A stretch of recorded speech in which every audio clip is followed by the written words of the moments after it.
Good afternoon. It is a somber day in Washington State, not just because of the clouds of smoke that we are suffering under. Yesterday, our state inauspiciously passed the 2,000 deaths mark of folks we've lost because of COVID-19. We mourn every single one of those lives. Every single one of those lives are not just a number, they're a family that has suffered because of this pandemic. And those families are in our hearts and will be in the months to come. This has been a year of tragedy for so many people in our state. And to them, I'd like to say that 7 million Washingtonians would like to embrace you and the trouble that you're having. And you are not alone. We are in this together, and I believe that's the fundamental precept that we have to keep in mind in the state of Washington. We've also now seen more than 80,000 COVID confirmed cases in our state. It's another significant and sobering number regarding the severity of this pandemic. And we know just how hard these times are for everyone, even if you haven't had COVID, because this disease has affected us in so many ways in the way we live our daily lives.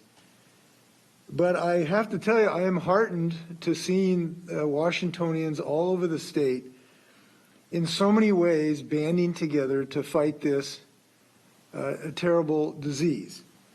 Washingtonians are masking up across the state. Washingtonians are limiting contact for people outside of their household. Washingtonians are practicing social distancing in so many parts of their lives. And for this, I'm very, very appreciative because it means fewer families will suffer the loss of these 2,000 families in the future. I'm joined today with Secretary of Health John Wiesman, who will be available for questions about this and other issues a little bit later. Now, our air quality, I know, is oppressive, and it remains unhealthy at best and hazardous at worst, according to our state health experts. Depends what region you're in, but virtually across the state we have concerns. The air outside right now is at historically polluted levels, according to our Department of Ecology. Preliminary data from our state's air quality monitors show that last week has produced more days of hazardous air quality than in any period since monitoring began in the early 2000s. You can find the latest information on air quality at www.wasmoke.blogspot.com. Now, our fires, just a comment, people know how severe they have been in some degree, but I do want to go through some of the specifics. The fires have burned more than 620,000 acres of our beautiful state, and more than 807,000 acres during this year, of all fires combined. More than 400 structures have burned. About half of those have been people's homes. And as I've talked about, when people lose their homes, it is much more than an economic loss. It is a blow to their security and a destruction of many of their memories. And the trauma that are with these families is something that we should not diminish, and we should look for ways to help these families. On top of these losses, we're told that in central Washington there are estimated 200 miles of power transmission lines down, with several hundred poles burned. And as I was driving by the Malden fire and the fires in Okanagan County, Douglas County, and Bridgeport, you'd see these top 8 feet of a pole hanging from wires in many, many places along the highways of these regions. And we want to thank the people who are working so hard on this. I met some of the International Brotherhood of Electrical Workers who are working really hard in Bridgeport the other day. Our thanks go out to them. They're working in tough conditions. Active wildfires have also closed a number of roads in our state, including areas along Highway 12 near White Pass today. And we have reports of fires threatening dams and other utilities. So it's a good thing to check on status of roads if you're going to be traveling. And please be careful and minimize any travel in areas where we might have emergency operations or recovery operations going on. our emergency personnel need those roads. Now, having said that, we are confident we will get these fires contained. And we've been able to free up some resources to send to some of the biggest fires in other states. We're confident right now that we have enough personnel and equipment to protect our communities. And we know our neighbors in Oregon are experiencing tougher, to some degree, situation that is ongoing. So just as we have helped other states in our pandemic, we are sharing some of our resources with Oregon. It's not a lot, but it is a gesture that, again, understand we are all in this together. I'm pleased today to be joined by Dr. Crystal Raymond, who's a climate adaptation specialist and a forest ecologist with the Climate Impacts Group at the University of Washington. And in just a minute, I'd like her to speak and address some of the science involving these climate-exacerbated fires. So here's what we know, and there's some things we know. They're not subject to dispute. They're things that we know. The science is very clear, and our common experience is very clear, seeing the increase in fires that have been so horrendous the last several years. And that is that our fire seasons are becoming more intense. This is clear. And it was disappointing because the president had a chance to learn about that yesterday in California, but instead he just gave deception and smirked in the faces of those who've had terrible losses and those who've been working so hard to reduce these risks of fires. You know, as a person who has talked to Washingtonians and watched them cry at the loss of their homes in the last few days, this is maddening to me, because it seems to me it ought to be a job that we all ought to protect Washingtonians from fire, not diminish this clear risk of climate change induced and increased fire. And I've seen too much suffering to think that we should ignore this clear and present danger to the health of Washingtonians. I wrote an open letter to the president yesterday with the science behind this. And we know this, it's not just the science, it's observations. You know, when I talked to some of the incident commanders, they knew what caused this.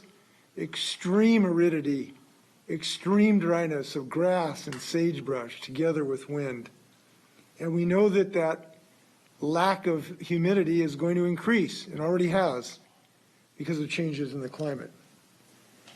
When you talk to firefighters, it's pretty impressive because they tell you that the rules of fighting fires have changed because the climate is changing. Whether it's Malden or Bonnie Lake, firefighters themselves with decades of experience are telling me that they've never seen fires like this before because of this extreme aridity combined with wind. Now, this is despite our efforts and despite our investments in land management, which we are doing in the state of Washington. It appears that the president just really doesn't understand that. And honestly, it is outrageous to me to have a president to criticize states when the president himself called for cutting budgets that could be used to take care of the national forests. And of course, most of the forest land in the West is in their national forests, over 45% in the state. We got 12% state forests. In California, I think it's over 50% national, only like 3% state forests.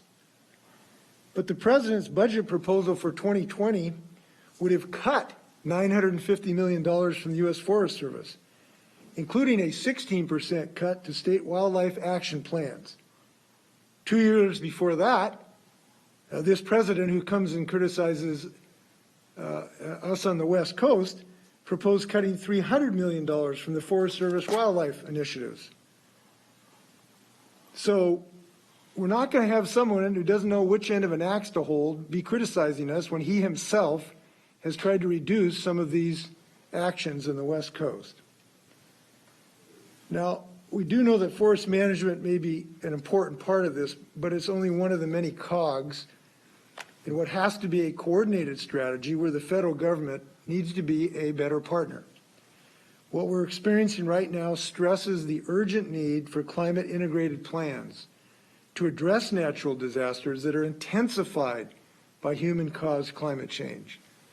And we know the best way to reduce the damages caused by climate change is to stop climate change, efforts that Washington State is leading on. And we are proud of our state's effort and proud to have some of the best laws in the United States to give us clean electricity that does not pollute and more efficient buildings.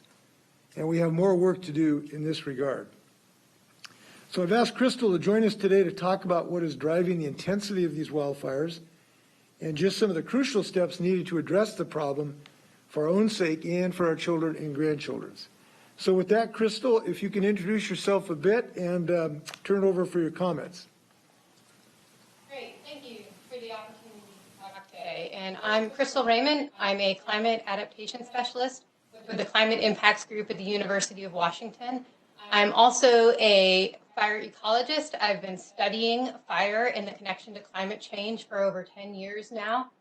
And as the governor said, the connection between climate change and increasing wildfire potential across the West has been clearly established by science for over a decade. The situation that we're in now is unfortunate, but it does not come as a surprise to fire scientists who have been studying this issue for several years across the region.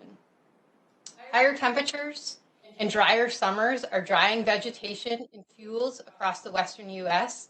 throughout our fire season, so that when we do have ignitions or the right wind conditions, which we've experienced over the last couple of days, wildfires are more likely to spread. The stage has been set. These wildfires are likely to be larger fires as we have been experiencing. And as climate change continues, we will see higher and higher temperatures. We will see a greater potential for wildfire across the region. As bad as it is now, as high as the risks are now, they will continue to worsen as long as climate change continues to worsen. We can expect to see more extreme fire danger days, longer fire seasons, more large wildfires, and an overall greater acreage burned across our forest and grassland ecosystems in the state. If we don't take action now to slow climate change, the wildfire potential will only get worse. I think many people often think of the wildfire issue as something that affects Western Washington or affects Eastern Washington, but what we've seen now is this affects Western Washington and Western Oregon as well. Many people may be surprised to know that, in fact, we have had very large and fast-moving wildfires in the past. In the late 1800s, the early 1900s, we've had some similar large wildfires in this region. The difference now is that climate change is making this problem worse, and that we have many more communities, many more people living in the path of these fires. And so when we do get them now, the consequences are much more severe. And as a result of that, there's been growing concern among many people that we will see these types of large fires in Western Oregon and Washington. And that's what we're seeing happening now. Washington has been somewhat spared. This year, things could have been worse, and that's because we had less of a drought than Oregon experienced. But with climate change, we expect to see drier conditions and more frequent droughts happening here in Washington as well. And we may not be as lucky in the future. And as the governor mentioned, the worst air quality that some of us have experienced here in Portland and Seattle area. We recognize that wildfires don't need to happen right in our own backyard to cause these extreme unhealthy air quality situations. They can happen throughout the West, and it just takes the right winds to bring that poor air quality to our region. As with wildfire danger, as long as climate change worsens, we can expect these poor air quality events to become more frequent. And science has also shown that climate change is only one piece of the wildfire equation. We know that there are other important factors that contribute to wildfire risk in our region. That includes how we manage our forests and our vegetation. It includes development and the wildland-urban interface. It also includes human-caused ignitions. All of these factors are important. And we also know that the relevance of these different factors varies depending on what region of the state we're in. These play a different role in Eastern Washington and Western Washington. And therefore, the solutions that we look at need to be tailored to the specific area and the role that fire plays in that area. But we know that all these factors, including climate change, are a part of the equation, and that the situation is not getting better until we address climate change directly, as the governor had said. Truly addressing the problem requires us to look at vegetation management, to look at how we develop in the urban interface, and to look at how we're addressing the long-term problem of climate change. And I'm happy to address more of the science behind these causes of the wildfire situation that we're experiencing now. Well, I want to thank you for that excellent recitation, very quick rundown. By the way, Crystal, if I can, this is a bit of a rhetorical question, but the reading I've done on the science of this indicates that there are multiple scientific assessments that are consistent with what you've just suggested. Is that a fair statement? This is not just sort of one research paper that you did. There are multiple assessments, including by the national assessment of the federal government, that's consistent with what you've shared with us. Is that a fair statement?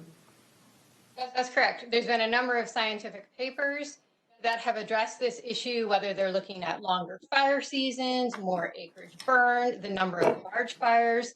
No matter what metrics you're looking at, a number of different studies have shown that there is a trend in those and that is expected to get worse with climate change. We've seen this for studies that have looked in different parts of the Western U.S., that have looked at the Western U.S. as a whole. This information exists in the scientific literature, and it has also been summarized in regional climate impacts reports that our group has put out, as well as the National Climate Assessment. So there are multiple different lines of evidence, multiple different sources that together are showing this strong connection between climate and wildfire. Well, listening to you, it doesn't sound like the president's prediction that things are going to cool down is something we can take to the bank, and I wish that they were so. Crystal, thank you. If you can stay with us for some questions later, potentially, I appreciate it. I had a few more comments, if that's okay. Can you stick around for a few minutes?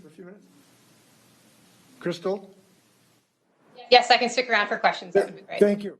So just comments before you take a question, another COVID-related issue. I just want to report that I had a productive meeting with the Washington State University and Pullman communities last week to talk about how we can learn from their experience to prevent similar spikes. We had a huge spike in Pullman with maybe 800 cases in Pullman, largely because of returning Washington State University students. And we cannot allow that to happen in other colleges and other cities. It is just too dangerous to have those similar spikes. Pullman had one of the top 5 cities as far as infections a couple weeks ago, and we just have to do a better job than that. So we know other universities will have students coming back, and even if their classrooms are remote, what we're finding is that students tend to like to socialize. We certainly understand that.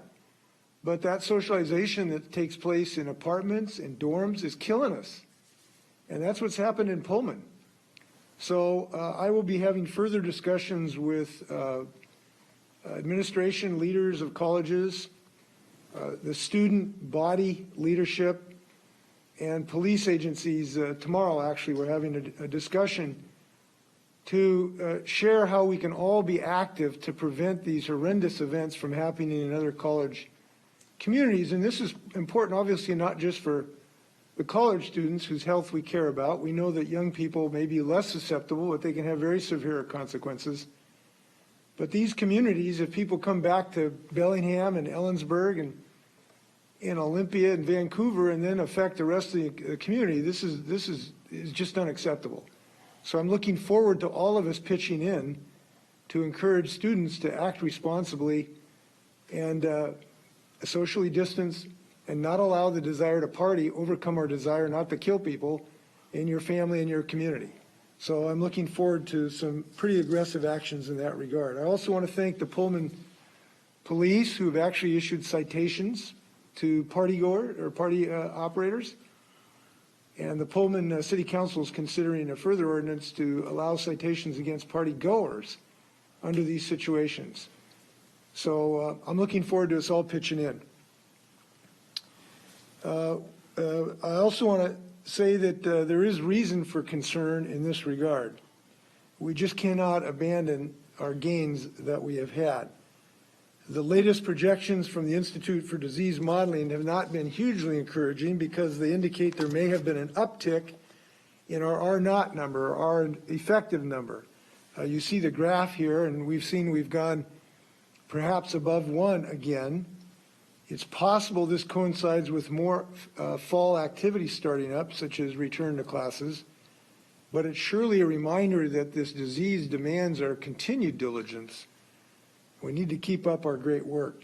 Have some good news on this front. We expect soon to be able to announce some start of efforts to be able to use apps to notify people when they've been in the proximity of someone else who's been positive. It's work we're doing with our partners in the Western States Pact, which will use technology to get secure and timely information to people so that they could look after their own health. And this is something that's been worked out so that there are not privacy violations. Well, we hope to have more to say about that in the next few days about announcements of the next step. So with that, happy to stand for your questions, and I know Crystal and Dr. Wiesman would also like to do so. First question comes from Joe with the Seattle Times.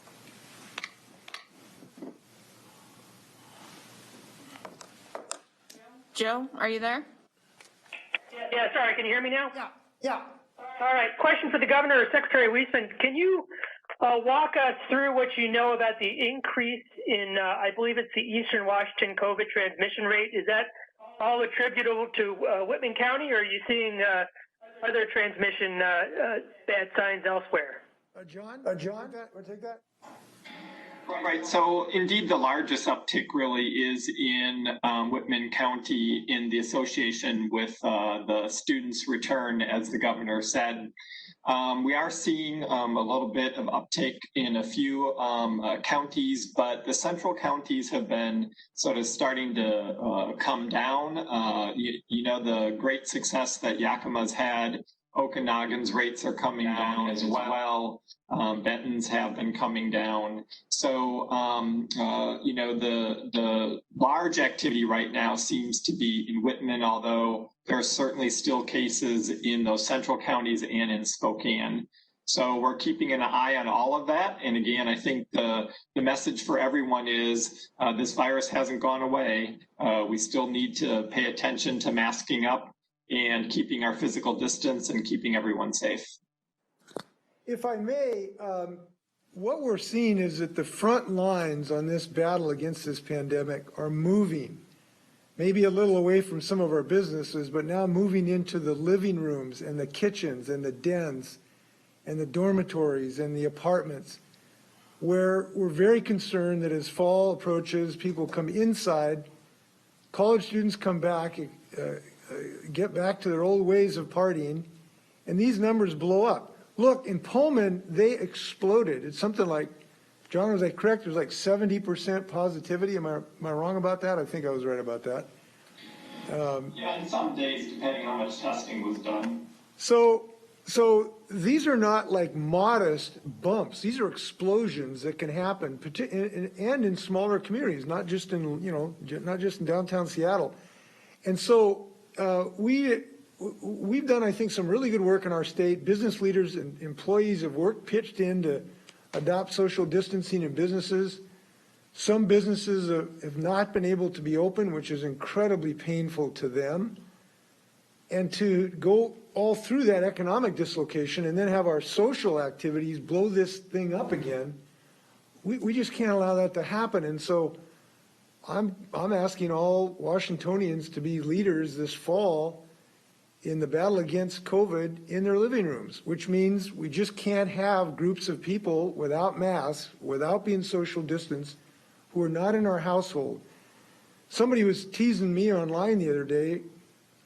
I don't think it was actually teasing. I think it was kind of a hot criticism. But in any event, they saw a picture of me wearing a mask where my grandchildren were at a home, and they thought that was just silly. No, that's saving people's lives, maybe my grandchildren's, maybe mine, maybe my wife's. And so I really hope people take it to heart that what they do in their own homes in the next several months could have a huge impact on survival of people in our state. And that means we lost 2,000 people already. This is not the flu. If you remember when Donald Trump says this is not worse than the flu and it was just going to go away, wrong. This is a deadly disease and it remains so. And we hope people will pitch in. Joe, would you like to ask a follow-up? No, I'm good. Thank you. Next question comes from Keith with Como. Governor, I'm not sure sitting as governor you can answer the question, but on the campaign trail, Lauren Culp wants to debate you and you're not agreeing to one. What's the situation? No, I'm really happy. It just got announced we are going to have a debate. I think it's October 7th. The Debate Coalition, it's a group of broadcasters and civic organizations. I think your channel may be one of them, and they've announced there is a debate October 7th. I'm really glad to have that. Looking forward to that debate. Keith, would you like to ask a follow-up? Yeah, some of the high school football players have gotten together and they're going to be meeting with you or a representative of your office on Thursday. They want to have fall sports returned, particularly football, to come back. What's your thoughts on that? And also for Secretary Wiesman, as far as bringing back football and other fall sports back to the fall. Well, to date, we have thought the best course is while schools are not open for non-remote learning, it's difficult to justify doing a lot of the sports, particularly those that involve, close contact and the like. And our schools just don't have the same, wherewithal to manage everything like the Seahawks, and the Mariners. They just don't have that ability. So we have thought that right now, given the course of this pandemic, that for the safety of the players and the community, it makes sense to reschedule these seasons, to do them later next year in the spring. And so the WI, and I say we, this is actually not our decision in the state. We have made a recommendation to the schools where the decision is made, and the Washington Interscholastic Athletic Association, they made the decision to reschedule these seasons, and that's where the decision making is actually made. So, but we do think we want to listen to these athletes. We appreciate them being involved and expressing themselves. And if they've got ideas going forward, we need to know them. Because we do believe we are going to eventually continue to knock down these numbers. And if we do, then we'd like to hear from these athletes what protocols, what habits can we adopt to reduce the risks so we can go back as soon as possible. And I look forward to that discussion. Secretary Wiesman, would you like to respond? Nope, Governor said it very well. Thank you. Next question comes from Jim with the Spokesman Review. Governor, it's my understanding there's no laws or rules addressing wildfire smoke for farm workers. So what is the state doing to address the danger of wildfire smoke for farm workers at a time when air quality is so unhealthy? We're trying to stop climate change so that climate change won't make these fires so intense and we won't have to breathe it. We're breathing climate change right now, and so are farm workers. And I'm certainly doing everything I can, and I think the state's done some great work to reduce the risk of these fires that are really climate fires. These aren't just wildfires. Wildfires are kind of an act of God. There's a natural condition.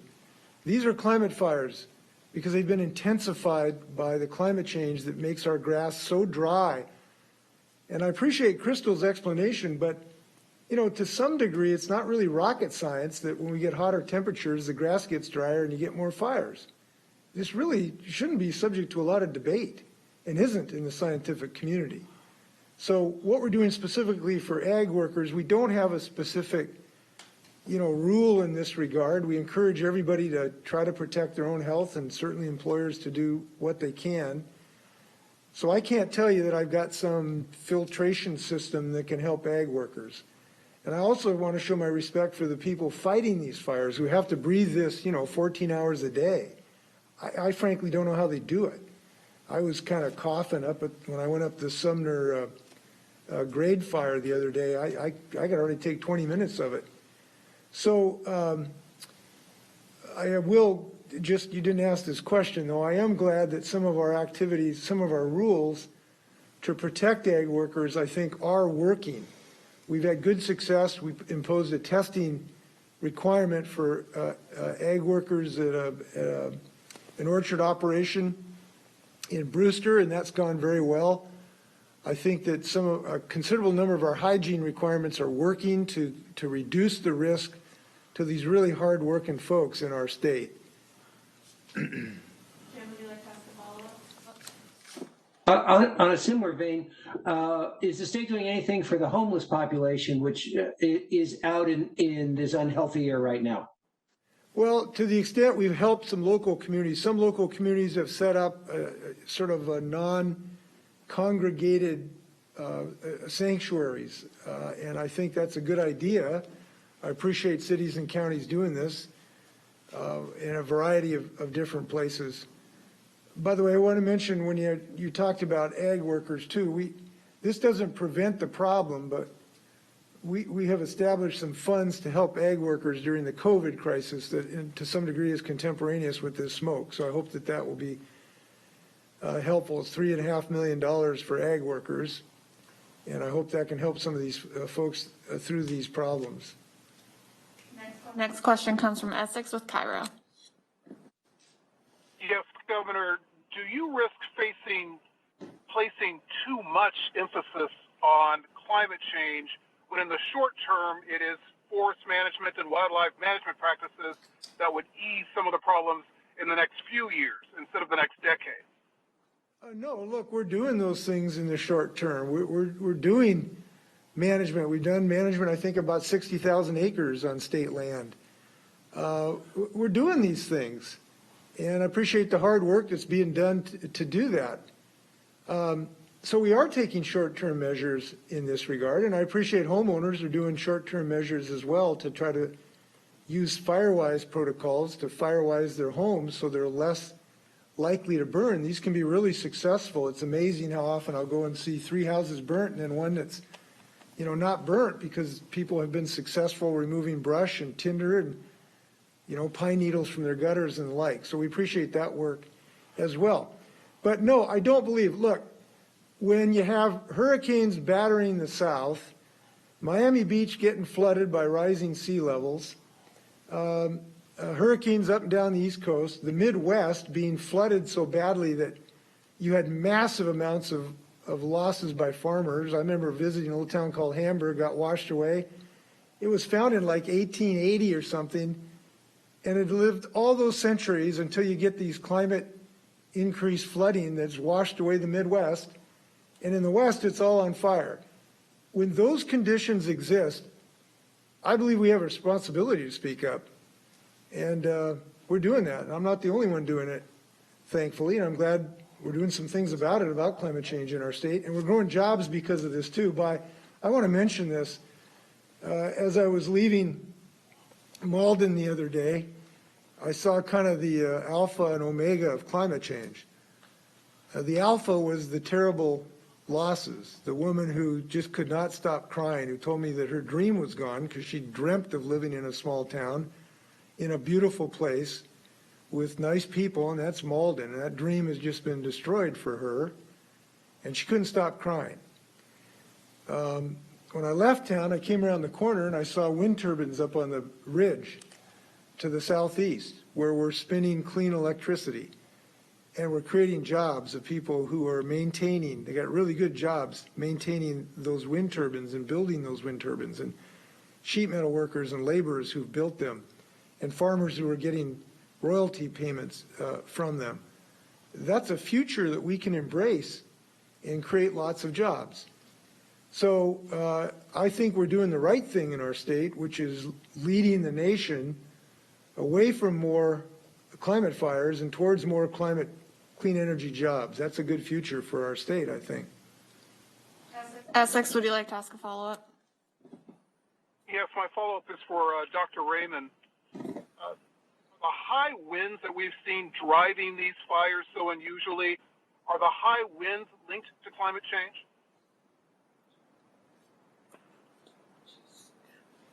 So the connection between climate change and winds is something we know less about. We're currently pursuing a study on that right now at the climate impacts at the University of Washington to have a better sense of the connection between east wind events and climate change specifically, because we know that's such an important component to getting wildfire on the west side of the Cascades. So currently we don't know exactly what the connection is there, and there's certainly more research that needs to be done. So it's an important factor and a key piece. We also know that even if we don't get more of these east wind events with climate change or more intense east wind events with climate change, we would still expect to see more wildfire simply because of the drier conditions setting the stage for that. So we do get a couple of these east wind events each year. And it's the combination that really leads to wildfire here. So if you increase the dry conditions, if you increase the potential for wildfire, then the chances of getting one when we have an east wind event will simply go up. And hopefully with this study, we can get more specifically at these particular types of wind events and whether or not we'd expect to see them happening any more frequently or in different seasons or any more intensely with climate change, because that's certainly a key piece we want to know more about. Crystal just provoked a thought, if I can add something to this question. Having been to these fires, there are certain things where management can make a difference. There are places where you can remove some overly dense timber that can reduce the intensity of forest fires, and we're doing some of that work here in the state of Washington right now. But there are also many places where that's just not an option. The fires in Bridgeport, the Pearl Hill fire, you can look out. I was at Bridgeport and burned right to the edge of town, burned about 20 homes down, destroyed or interfered with their utilities. So I was over there trying to help to get water for people can drink and have potable water. But when you look up the hill, they're not trees. These are not tree fires by and large, at least in that area. They're grass and sagebrush, And there's really no management you can do over tens of thousands of acres of grass and sagebrush. You just can't get out your lawnmower and mow that grass over tens of thousands of acres. And that's what we're up against. The solution there is to prevent that grass from becoming like gasoline. And the aridity caused by the lack of humidity and the high temperatures drives an evaporation process that dries that grass and sagebrush out, and it becomes explosive. And when I say explosive, I mean that. You talk to firefighters, these things look like they blow up. There's 20, 30 feet of flame above these fires, even though no trees are involved. So we have to realize there are many places in the state where the best is option, just got to stop them from getting that dry and explosive. Yeah, and the grasses is a great point. That's another important climate change connection, is that in some environments like sagebrush and grasslands, where it's really those fine fuels that are driving the wildfires, we know another climate change link there is that wetter conditions in the wintertime and the spring, something that we expect with climate change, actually increases the amount of fuel that grows in those environments.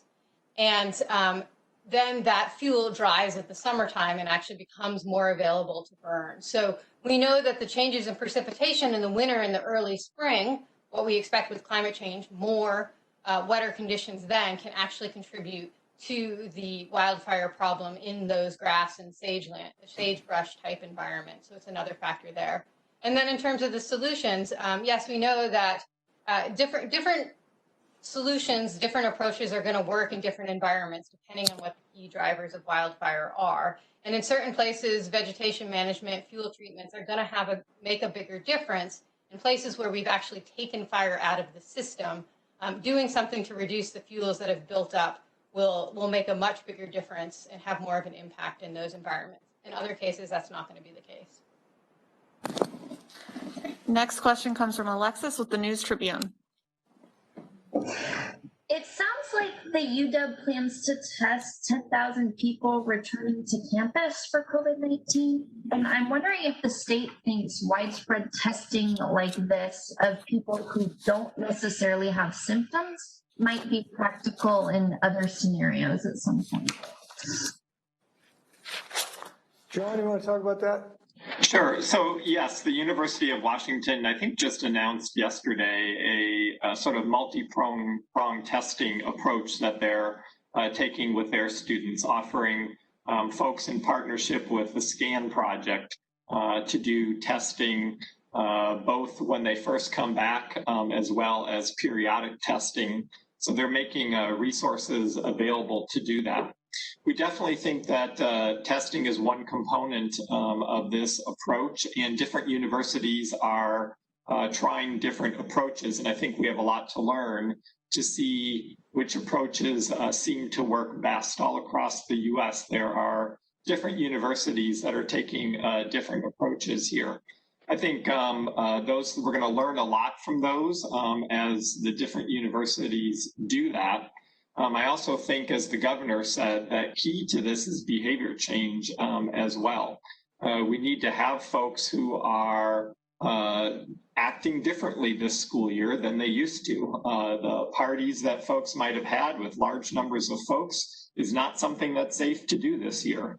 And we need people changing their behavior. And of course, if an outbreak does occur, the more quickly folks can identify that and get additional testing resources in to the area is going to be really key. So I think we need to take a look at this in its entirety. And we're really pleased that the University of Washington is moving in this direction and hope to learn a lot from their approach. I want to make some comment. This spike happened at Washington State University. It was the first college to come back. And so that's probably the reason that they got hit so hard. This is not some, characteristic of the Cougars that made them susceptible. And I appreciate the leadership that's being shown there. The student body that I met with, leaders, have some really innovative messages that they're sharing with their all over campus and off campus with their colleagues, one of which is they have a sign that says, "Don't be a COVIDiot." Simple and to the point. Dr. Schultz is helping from an administration standpoint. There's some sanctions that are possible for students. And the police forces, I indicated, are pulling forward. So we hope that some of the things that are going on now in Pullman, including on-site testing, that they think is going to be very successful. We want the Cougars to share those good ideas with Huskies and others. Alexis, would you like to ask a follow-up? Yes, please.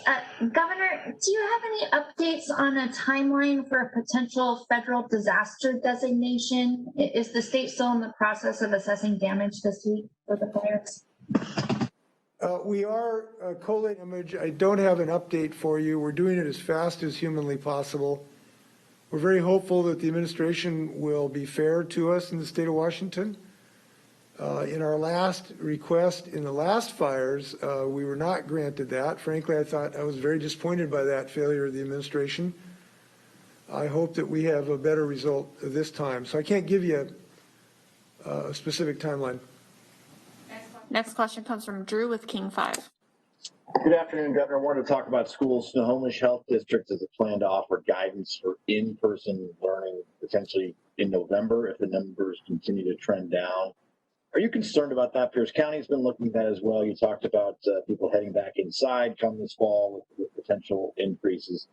Should we just not plan on seeing our students back in school by the end of the year, or do you envision more schools in larger districts coming back, say, October, November? I envision all of us making really smart, scientifically health and education-oriented decisions. And those decisions are ones we make every day based on the new science that we have.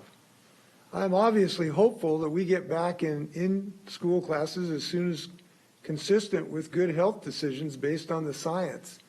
We hope that this reduction in infection will continue. If it does, then at some point, obviously, we're going back into the classroom. But when that is, I can't give you a prognosis. I can also tell you that we have under discussion some more wide-scale testing that perhaps could help particularly some of our younger students get back earlier, but that's a ways off. We have to look at the efficacy of this wide-scale testing and the availability to deploy it. So that's not a decision we can make today. So I know this is, I wish that I could offer you a crystal ball on this. What I can offer you is a daily dedication to the science and decision-making. And we have made recommendations, but these decisions are being made by the local decisions, the local school boards, the local communities. And we have deferred to them largely, and we'll continue to give them scientific information as we have it. Drew, would you like to ask a follow-up? I did. The Mariners canceled their games today and tomorrow over the air quality. They played a doubleheader yesterday. Was that smart? Did your office or the health department get involved at all in those decisions? John, do you want to address the issue of? Right. So locally, local health departments are often asked to consult with whether it's schools or sports groups or others in terms of advising on any outdoor activities. I don't know what conversations may or may not have had there. I'm not not privy to that information right now. But that is the kind of consultation we encourage folks to do. And there are some guidelines that the health officers across the state have developed around those. I don't recall those guidelines off the top of my head to know how that might have applied in this situation. But that kind of consultation with local health officers is exactly what we would hope folks would do. Next question comes from Austin with Northwest News Network. Oh, hi, Governor. Just a follow-up first to the question Jim Camden asked about farm workers, and just to compare this to COVID, where you were instituting orders and restricting activities. Has there been any thought or consideration to pulling people who are working in the out of doors inside and saying it's just not safe right now as long as the air quality is so bad, or doing something more to, in the short term, protect them from this work they're doing outdoors where they're breathing the smoke? I don't believe we have seriously considered such actions. Trying to get KN95 respirators. Just been pointed out, my staff says we have had some efforts to see if we can get some respirators out to folks. I don't know the status of that. John, do you have any information about that, status of that effort? I don't. What the normal process for organization that's looking to have the N95 masks, for example, for their workers would be to go through their local county emergency management and see if they have any. And then if they don't, to put a request into the State Emergency Operations Center. I don't have the information on me to know if those requests have been made or not. Austin, would you like to ask a follow-up?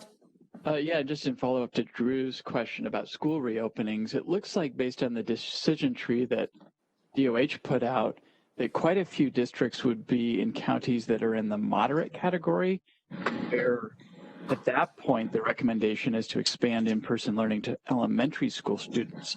I'm just wondering about pushing or encouraging elementary schools or districts to start to do if they are in that moderate category. It seems like there's some reluctance or resistance right now generally to do in-person learning, regardless of the numbers.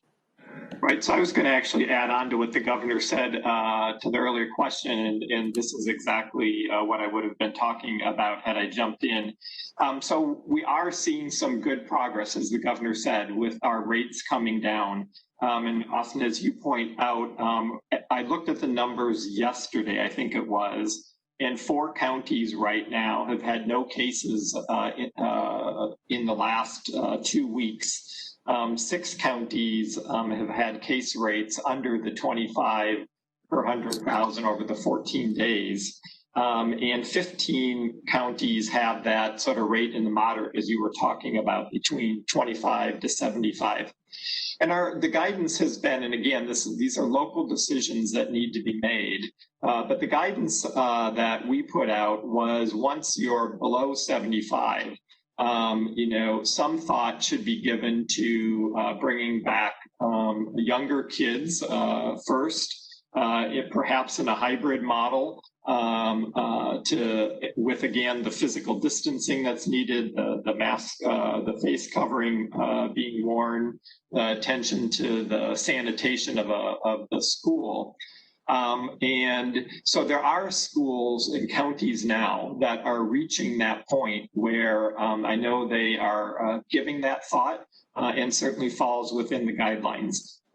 Again, schools have to think through how ready they are to switch to the curriculum. And our encouragement is if they're considering that, start slow, start with the youngest folks, and sort of see how that goes and monitor progress before one moves further.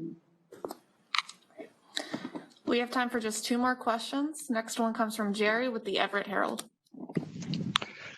I think this question may be for Secretary Wiesman. I wondered if you could talk a bit about the impact or interrelationship between the heavy smoke and the spread of COVID. I'm just wondering if it's impacting people's behavior in a way that it's slowing the spread, or if it's masking symptoms and maybe people don't realize they have COVID because they think it's just the smoke. Great. So, at this point, we don't have any sort of information to suggest one way or another what the impact might be. But as you do point out, the symptoms that can go with smoke can also be similar in terms of the respiratory systems for COVID. Those things about sort of dry cough, sore throat, difficulty breathing. So in this period of time, obviously what we're encouraging people to do is the safest thing for them is to try and stay indoors with their windows closed and try and keep the air as clean as you can in your home. If you have air conditioning, having that on a recycling setting so that you're not bringing in additional air from the outside, but you're getting it sort of cleaned inside is incredibly important. And as you might be, bringing other family or friends over, if they don't have housing, if they're needing to, for whatever reason, escape that, the importance of, again, checking if they have symptoms, wearing their face coverings, even inside, and keeping distance if you're bringing other than your household members inside your place. So again, we kind of got these two things that are competing, and paying attention to the messages we've been saying about what to do if you're inside apply very well here. Jerry, would you like to ask a follow-up?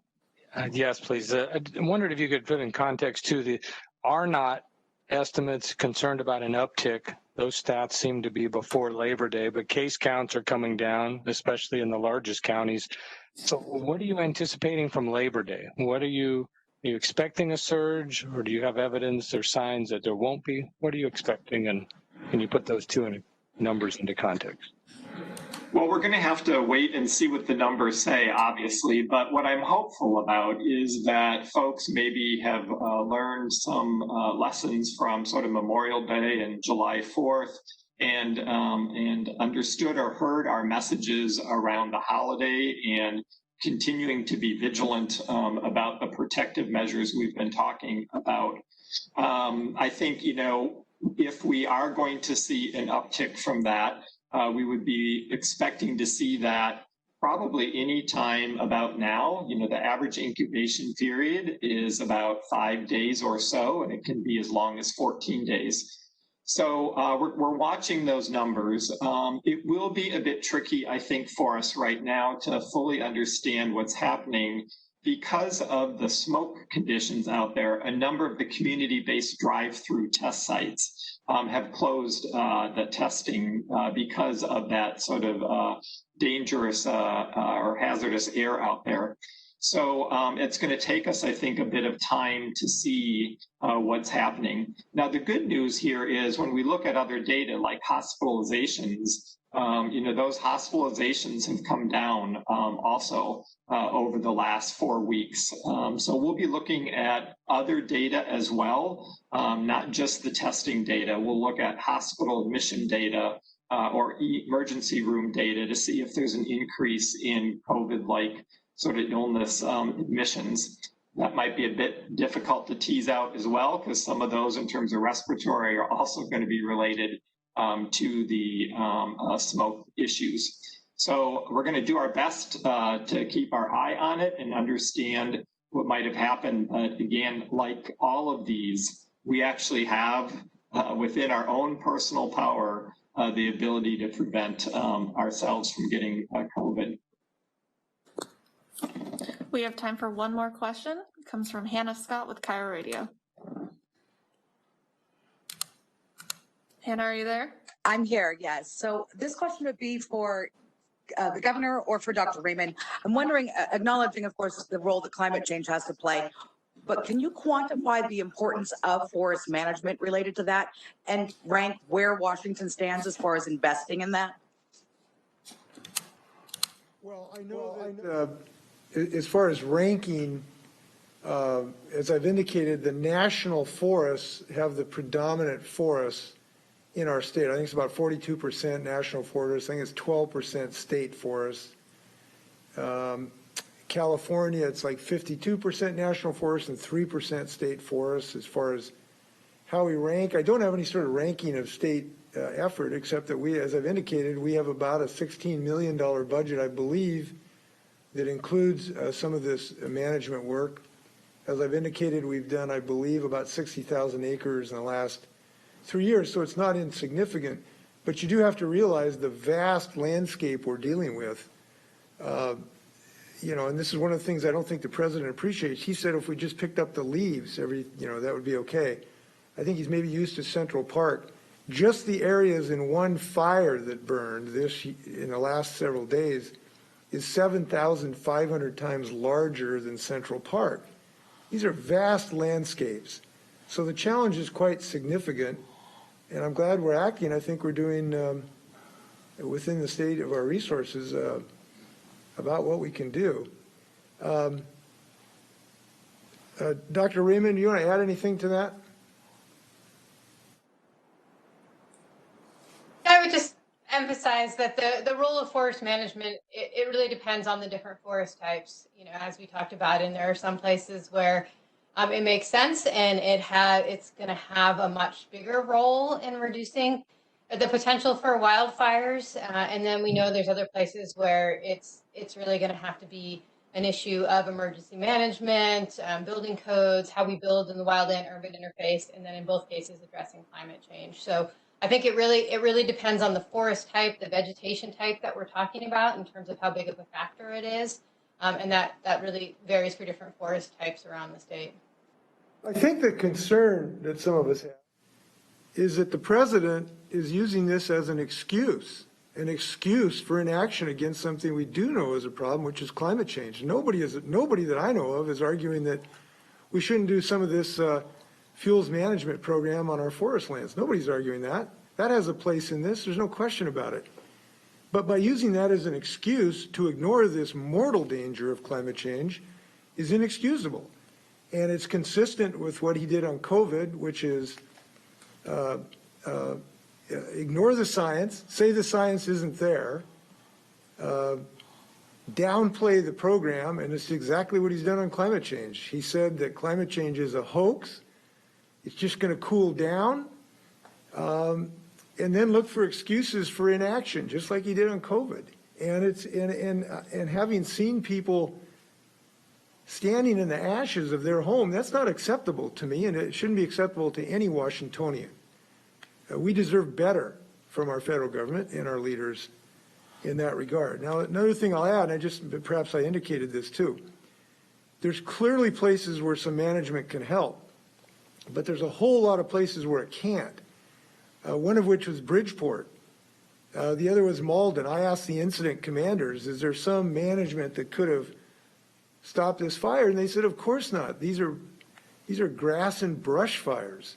It's not like there's a huge forest that you can go and thin. There isn't any forest there. There might be some scattered trees. But the grass and brush is just not susceptible to this. So we need more action on climate change and less excuses, and we'll have less fire. Hannah, would you like to ask the follow-up? Yes, just really quickly, we talked a lot about the possibility of schools reopening. I'm hearing from a lot of people still wondering about when we might see advancement of phases for counties like Secretary Wiesman mentioned that haven't seen cases for a couple of weeks. Can either of you offer anything on that? Well, what we can say is we're evaluating this every day, and I know people have heard that refrain, but it is true, and I can't give you any dates of changes that are contemplated. They could happen at any time based on the science. I'm pleased that we have made some progress recently. We allowed gyms to open in 5 or 6 counties where they had not been able to be opened in areas that were not in phase 2 or 3. We're pleased to do that. There's some new guidance coming out very shortly regarding weddings, receptions, and a few other activities that we think are justified by our progress. That, I don't know if that's happened today or tomorrow, but we are making some changes as circumstances allow. Any final words, Governor? I'm sorry? No, I thank you. I know these are very difficult times for people. This smoke is oppressive. It affects us not just in our breathing, but the way we feel and the way we think. And we go to Washingtonians, we're praying for rain and importantly wind. And I just hope people that can, as we go through these darker days, realize this is a temporary thing for us. We are going to get through this together. I believe that very strongly, that we will have a vaccine eventually for COVID that will reduce the risk. I believe eventually we are going to have a clean energy economy that reduces the risk of these forest fires. And I just ask people to realize we're all in this together. We're going to get through this together. Thanks a lot. Be well. Wash your hands, mask up. Thank you.